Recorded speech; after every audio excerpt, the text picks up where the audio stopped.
ଦର୍ଶକ ବନ୍ଧୁ, Stephen Hawkins ଜଣେ ବଡ଼ ବୈଜ୍ଞାନିକ ତ ଥିଲେ, କିନ୍ତୁ ସେ ସବୁବେଳେ ସମୟର ଯାତ୍ରାକୁ ଭୟ କରୁଥିଲେ। ତାଙ୍କର ଏମିତି ମାନିବା ଥିଲା କି ଜଣେ ବ୍ୟକ୍ତି ଗୋଟିଏ ମିନିଟ୍ ବି ଯଦି ଅତୀତ ସମୟର ଯାତ୍ରା କରେ ତାହେଲେ ସାରା ବିଶ୍ୱ ବର୍ବାଦ ହୋଇଯିବ। ପ୍ରଥମତଃ ଜାଣି ରଖନ୍ତୁ ଷ୍ଟିଫେନ୍ ହକିନ୍ସ କିଏ। ବ୍ଲାକ୍ ହୋଲ୍ ଉପରେ କାର୍ଯ୍ୟ କରୁଥିବା ସେ ଜଣେ ବଡ଼ ବୈଜ୍ଞାନିକ।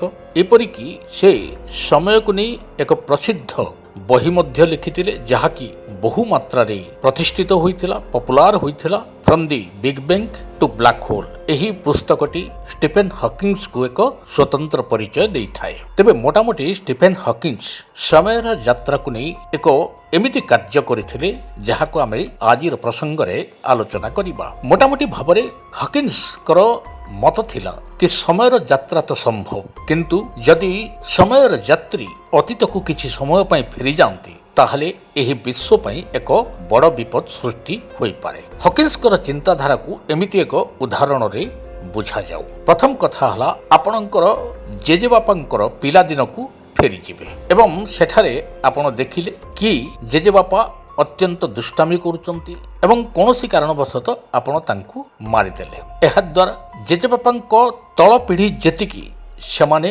ଜନ୍ମ ନେବାର କୌଣସି ସମ୍ଭାବନା ହିଁ ନାହିଁ, କିନ୍ତୁ ଆପଣ ତ ଜନ୍ମ ନେଇସାରିଛନ୍ତି। ତେଣୁ ଏଭଳି ସ୍ଥିତିରେ ସମୟର ଅତୀତର ଯାତ୍ରା କୌଣସି ମାନେ ରଖେ ନାହିଁ।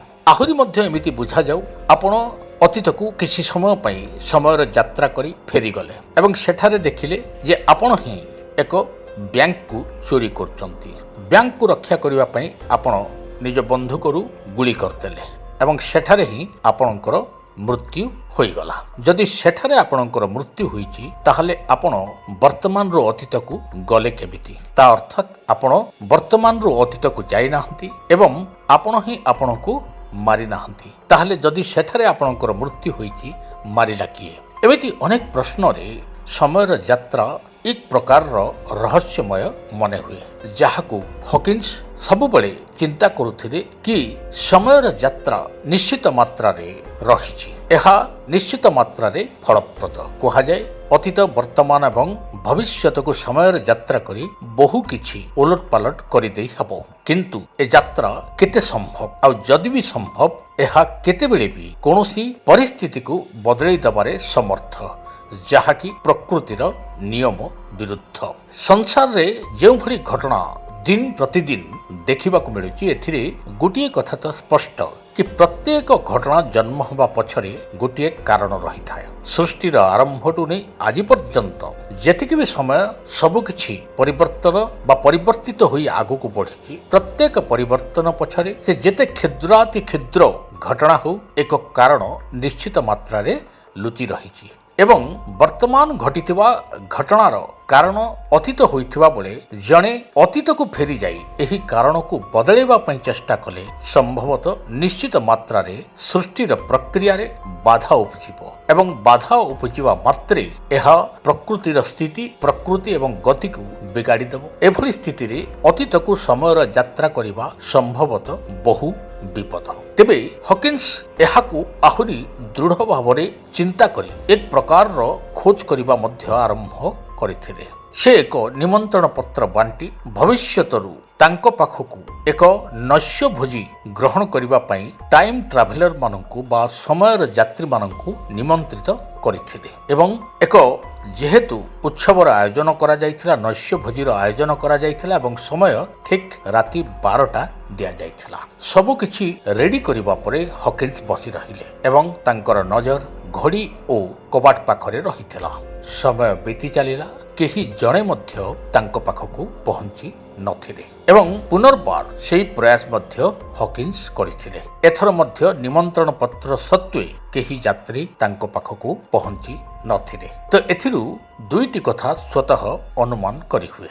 ସମୟର ଯାତ୍ରା ଅତୀତକୁ କରିହେବ ନାହିଁ ବା ସମୟର ଯାତ୍ରୀମାନେ କେବଳ ଭବିଷ୍ୟତକୁ ହିଁ ସମୟର ଯାତ୍ରା କରିପାରିବେ। ଏବଂ ସବୁଠୁ ବଡ଼ କଥା ହେଲା କି ହକିନ୍ସଙ୍କ ପାଖକୁ କୌଣସି ସମୟର ଯାତ୍ରୀ ଫେରି ନଥିବା ବେଳେ ଅତୀତକୁ ଫେରି ନ ହେବାର ଯଥେଷ୍ଟ ସମ୍ଭାବନା ତାଙ୍କ ମୁଣ୍ଡକୁ ଉଙ୍କି ମାରିଥିଲା। ହକିନ୍ସଙ୍କର ଏହି ଘଟଣାରୁ ମୋଟାମୋଟି ଭାବରେ ଟାଇମ୍ ଟ୍ରାଭେଲ ପାରାଡକ୍ସକୁ ତ ବୁଝି ହୁଏ। କିନ୍ତୁ ଏଥିରେ ଆଉ ଗୋଟିଏ କଥା ବୁଝି ହୁଏ କି ଗୋଟିଏ ମିନିଟ୍ ବି ପଛକୁ ଫେରି ପ୍ରକୃତି ସହ ଖେଳିବାକୁ ଯେ କେହି ବି ଚେଷ୍ଟା କରେ ପ୍ରକୃତି ତାକୁ ହିଁ ମୋହରା ବନେଇ ଦେଇଥାଏ। ତେଣୁ ଟାଇମ୍ ଟ୍ରାଭେଲ୍ ପାରାଡକ୍ସରେ ଅତୀତକୁ ଫେରି କୌଣସି ଏକ ଘଟିଥିବା ଘଟଣାରେ କୌଣସି ପ୍ରକାରର ପରିବର୍ତ୍ତନ କରିବା ପାଇଁ ଯଦି ଚେଷ୍ଟା କରାଯାଏ ସମ୍ଭବତଃ ଏହା ପ୍ରକୃତିର ବିରୁଦ୍ଧାଚରଣ କରେ ଏବଂ ପ୍ରକୃତି ଓଲଟାଇ ବିଶୃଙ୍ଖଳା ସୃଷ୍ଟି କରୁଥିବା ଚରିତ୍ରକୁ ମଧ୍ୟ ନିଜ ଜାଲରେ ଫସେଇ ଦେଇଥାଏ। ଏବେ ଏହି ଘଟଣାକୁ ପ୍ରିଡେଷ୍ଟାଇନ୍ ପାରାଡକ୍ସ ବୋଲି ବୁଝାଯାଉ। ପ୍ରିଡେଷ୍ଟିନେସନ୍ ପାରାଡକ୍ସକୁ ଯଦି ଆମେ ଉଦାହରଣ ସହ ଦେଖିବା ତାହେଲେ ଆପଣ ଖବର ପାଇଲେ କି ଆପଣଙ୍କର ଜଣେ ବନ୍ଧୁ ଅତି ତୀବ୍ର ଗତିରେ ଗାଡ଼ି ଚଲାଇ ଏକ ଗଛ ଦେହରେ ପିଟି ହୋଇ ମୃତ୍ୟୁବରଣ କଲା। ଆପଣଙ୍କୁ ଏହା ବହୁ ଦୁଃଖ ଲାଗିଲା। ଆପଣଙ୍କ ପାଖରେ ଏକ ଟାଇମ୍ ଟ୍ରାଭେଲ୍ ମେସିନ୍ ରହିଛି। ଆପଣ ଚିନ୍ତା କଲେ ଏହି ମେସିନ୍ ଜରିଆରେ ଯାଇ ଆପଣ ଆପଣଙ୍କ ବନ୍ଧୁଙ୍କୁ ବଞ୍ଚେଇ ପାରିବେ। ଆପଣ ତତ୍କ୍ଷଣାତ୍ ଟାଇମ୍ ଟ୍ରାଭେଲ୍ ମେସିନ୍ରେ ବସି ସେହି ଦିନକୁ ଫେରିଗଲେ ଯେଉଁଦିନ ଦୁର୍ଘଟଣା ହୋଇଥିଲା ଏବଂ ଯେଉଁଠାରେ ଦୁର୍ଘଟଣା ହୋଇଥିଲା ସେହି ସ୍ଥାନର କିଛି ପୂର୍ବ ସ୍ଥାନରେ ଅଟକି ଆପଣ ଆପଣଙ୍କ ବନ୍ଧୁଙ୍କୁ ତୀବ୍ର ଗତିରେ ଗାଡ଼ି ଚଳାଇବାରୁ ମନା କରିବାକୁ ରାସ୍ତାରେ ଠିଆ ହୋଇ ହାତ ହଲାଇଲେ ଏବଂ ସେତେବେଳେ ଆପଣଙ୍କ ବନ୍ଧୁ ଅତ୍ୟନ୍ତ ତୀବ୍ର ଗତିରେ ଗାଡ଼ି ନେଇ ଆସୁଥିଲେ। ହଠାତ୍ ସେ ଆପଣଙ୍କୁ ରାସ୍ତା ମଝିରେ ହାତ ହଲେଇବା ଦେଖି ତାଙ୍କର ରାସ୍ତାରେ ଥିବା ଦୃଷ୍ଟି ଆପଣଙ୍କ ଆଡ଼କୁ ଚାଲିଗଲା। ଗାଡ଼ି ଅତ୍ୟନ୍ତ ତୀବ୍ର ଗତିରେ ଥିବାରୁ ଭାରସାମ୍ୟ ହରାଇ ଗାଡ଼ିଟି ଏକ ଗଛରେ ପିଟି ହୋଇଗଲା ଏବଂ ଆପଣଙ୍କ ସାମ୍ନାରେ ହିଁ ଆପଣଙ୍କ ବନ୍ଧୁଙ୍କର ମୃତ୍ୟୁ ଘଟିଲା।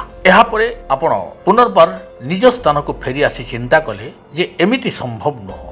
ସମ୍ଭବତଃ ଆଉ ଥରେ ଆପଣଙ୍କର ବନ୍ଧୁଙ୍କୁ ଆପଣ ବଞ୍ଚାଇବା ପାଇଁ ଚେଷ୍ଟା କଲେ ଏବଂ ପୁନର୍ବାର ଟାଇମ୍ ଟ୍ରାଭେଲ୍ ମେସିନ୍ରେ ଯାତ୍ରା କରି ଆପଣ ଗାଡ଼ିର ଏବଂ ଦୁର୍ଘଟଣାସ୍ଥଳର ମଝି ସ୍ଥାନକୁ ଚାଲି ଆସି ଗାଡ଼ି ଅଟକାଇବା ପାଇଁ ଚେଷ୍ଟା କଲେ ଏବଂ ସେତେବେଳେ ଦେଖିଲେ ଆପଣଙ୍କର ପୂର୍ବରୁ ଯେଉଁ ଥରେ ଆସିଛନ୍ତି ସେହି ପ୍ରତିରୂପ ମଧ୍ୟ ସେଠାରେ ଉପସ୍ଥିତ ରହିଛି। ନିଜର ଦୁଇଟା ଚରିତ୍ର ଦେଖି ଆପଣ ପ୍ରଥମେ ଚିନ୍ତା କଲେ କି ଯଦି ଆପଣ ହାତ ହଲେଇବେ ଏବଂ ସେ ଏଠାରେ ପାଟି କରିବ ତାହେଲେ ନିଶ୍ଚିତ ମାତ୍ରାରେ ଗାଡ଼ି ଚଳାଇ ଆସୁଥିବା ଆପଣଙ୍କ ବନ୍ଧୁ ଭୟଭୀତ ହୋଇଯିବେ ବା ଚିନ୍ତା କରିବେ ହଠାତ୍ ଦୁଇଟି ସମାନ ଚରିତ୍ର ମୋ ସାମ୍ନାରେ ଠିଆ ହେଲେ କେମିତି। ତେଣୁ ଆପଣ ଚିନ୍ତା କଲେ କି ଗାଡ଼ିକି ଅଟକାଇବା ପୂର୍ବରୁ ଆପଣଙ୍କର ଯିଏ ପ୍ରଥମ ଚରିତ୍ର ପ୍ରଥମ ଥର ପାଇଁ ଯାଇଥିଲା ଗାଡ଼ି ବଞ୍ଚାଇବା ପାଇଁ ଆପଣ ତାରି ପାଖକୁ ଯାଇ ତାକୁ ଏହି କାର୍ଯ୍ୟରୁ ନିବୃତ୍ତ କରିବା ପାଇଁ ଚେଷ୍ଟା କରିବେ। ଏଥିପାଇଁ ଆପଣ ଦୌଡ଼ିବାକୁ ଲାଗିଲେ। ହଠାତ୍ ଗାଡ଼ି ତୀବ୍ର ଗତିରେ ଥିବାରୁ ଗାଡ଼ି ଆଗରେ ଆପଣଙ୍କର ଦୌଡ଼ୁଥିବାର ଦୃଶ୍ୟ ଦେଖି ଆପଣଙ୍କ ବନ୍ଧୁ ଯିଏ ଗାଡ଼ି ଚଲାଉଥିଲେ ସେ ଚମକି ପଡ଼ିଲେ ଏବଂ ସେ ଦେଖିଲେ କି ବିନା କୌଣସି କାରଣରେ ଆପଣ ରାସ୍ତା ମଝିରେ ଦୌଡ଼ୁଛନ୍ତି କାହିଁକି। ଏଇ କଥା ଭାବୁ ଭାବୁ ହଠାତ୍ ସେ ଗାଡ଼ିର ତୀବ୍ର ଗତିକୁ ସମ୍ଭାଳି ନ ପାରି ପୁନର୍ବାର ଗଛରେ ପିଟି ହୋଇ ମୃତ୍ୟୁବରଣ କଲେ। ତେଣୁ ସବୁଠୁ ବଡ଼ କଥା ଏଠାରେ ମଧ୍ୟ ଆପଣଙ୍କ ପାଇଁ ହିଁ ତାଙ୍କର ଦୁର୍ଘଟଣା ଘଟିଲା। ଆପାତତଃ ଏହା ହିଁ ସାବ୍ୟସ୍ତ ହୋଇଥିଲା ଏବଂ ଏହି ଘଟଣାର ଅର୍ଥ ହେଲା କି ଆପଣ ନିଶ୍ଚିତ ମାତ୍ରାରେ ଏକଥା ଧରି ନିଅନ୍ତୁ ଯାହା ଘଟିବାକୁ ଥିବ ତାହା ନିଶ୍ଚିତ ମାତ୍ରାରେ ଘଟିବ ଏବଂ ଏହି ଘଟିବା ଘଟଣା ଭିତରେ କୌଣସି ପ୍ରକାରର ବାଧା ଉତ୍ପନ୍ନ ଯେ କେହି ବି ସମୟର ଯାତ୍ରା କରି କରେ ତାହେଲେ ସମୟ ତାକୁ ମଧ୍ୟ ଏହି ଘଟଣାର ମୁଖ୍ୟ ଅଭିଯୁକ୍ତ ରୂପରେ ପରିବର୍ତ୍ତିତ କରିଦେବ। ତେଣୁ ଯାହାକୁ ପ୍ରି ଡିଫାଇନ୍ ବୋଲି କୁହାଯାଏ। ଏହାର ଆଉ ଏକ ବିକଳ୍ପ ଯୁକ୍ତି ମଧ୍ୟ ରହିଛି ଯାହାକୁ ମଲ୍ଟିଭର୍ସ ବୋଲି କୁହାଯାଏ। ଏହାକୁ ବୁଝିବାକୁ ହେଲେ ଆମକୁ ପୁଣି ଥରେ ହକିନ୍ସଙ୍କର ନୈଶ୍ୟଭୋଜୀକୁ ଫେରିବାକୁ ପଡ଼ିବ। ମୁଁ ଆଗରୁ କହିଥିଲି ହକିନ୍ସଙ୍କର ନୈଶ୍ୟଭୋଜୀରେ କେହି ସମୟର ଯାତ୍ରୀ ପହଞ୍ଚି ନଥିଲେ ଏବଂ ଭବିଷ୍ୟତର ସମୟ ଯାତ୍ରୀ ଏଠାରେ ନ ପହଞ୍ଚିବାର ଅନେକ ଗୁଡ଼ିଏ ତର୍ଜମା ମଧ୍ୟ କରାଯାଇପାରେ। ଏଇଥିପାଇଁ ଯେ ପ୍ରଥମ ଯଦି ତର୍ଜମାର ଘଟଣାକୁ ଅନୁଧ୍ୟାନ କରାଯାଏ ତାହେଲେ ସମୟର ଯାତ୍ରା ପଛକୁ ବା ଅତୀତକୁ କେବେ ହେଲେ ସମ୍ଭବ ନୁହଁ। ଏଇଥିପାଇଁ ଭବିଷ୍ୟତର ସମୟର ଯାତ୍ରୀମାନେ ଅତୀତର ହକିନ୍ସଙ୍କର ନୈଶ୍ୟଭୋଜୀରେ ଯୋଗ ଦେଇନଥିଲେ। ଦ୍ୱିତୀୟରେ ଯଦି ଆମେ ଚିନ୍ତା କରିବା ତାହେଲେ ସମୟର ଯାତ୍ରାରେ ଯେଉଁ ମେସିନ୍ ବା ଟାଇମ୍ ଟ୍ରାଭେଲ୍ ମେସିନ୍ ଏପର୍ଯ୍ୟନ୍ତ ତିଆରି ହିଁ ହୋଇନାହିଁ ଏବଂ ଯେତେବେଳେ ପର୍ଯ୍ୟନ୍ତ ଏହା ତିଆରି ହୋଇଥିବ ସେତେବେଳେ ପର୍ଯ୍ୟନ୍ତ ହକିନ୍ସ ଛପେଇ କରିଥିବା ନିମନ୍ତ୍ରଣ ପତ୍ର ନଷ୍ଟ ହୋଇଥିବ ଏବଂ ଭବିଷ୍ୟତର ଯାତ୍ରୀମାନେ ଏହାର ସୂଚନା ପାଇପାରିନଥିବେ। ସେଇଥିପାଇଁ ସେମାନେ ପହଞ୍ଚି ପାରିଲେ ନାହିଁ। ତୃତୀୟରେ ଭବିଷ୍ୟତର ଯାତ୍ରୀ ହକିନ୍ସଙ୍କ ନୈଶ୍ୟଭୋଜୀରେ ନ ପହଞ୍ଚିବାର କାରଣ ହେଲା ସେମାନଙ୍କର ଭୟ, କାରଣ ଅତୀତକୁ ଫେରିବାର ଭୟ ସମସ୍ତଙ୍କର ରହିଥାଏ। ଚତୁର୍ଥରେ ଭବିଷ୍ୟତରେ ଏମିତି କିଛି ପ୍ରାକୃତିକ ବିପଦ ଆମ ପାଖକୁ ମାଡ଼ି ବସିବ ଯେଉଁଥିରେ ସମଗ୍ର ସଂସାର ନଷ୍ଟ ହୋଇଯିବ ଏବଂ ଭବିଷ୍ୟତର ଯାତ୍ରୀମାନେ ହକିନ୍ସଙ୍କର ଏହି ନୈଶ୍ୟଭୋଜୀ ସମ୍ପର୍କରେ ଜାଣି ହିଁ ପାରିବେ ନାହିଁ।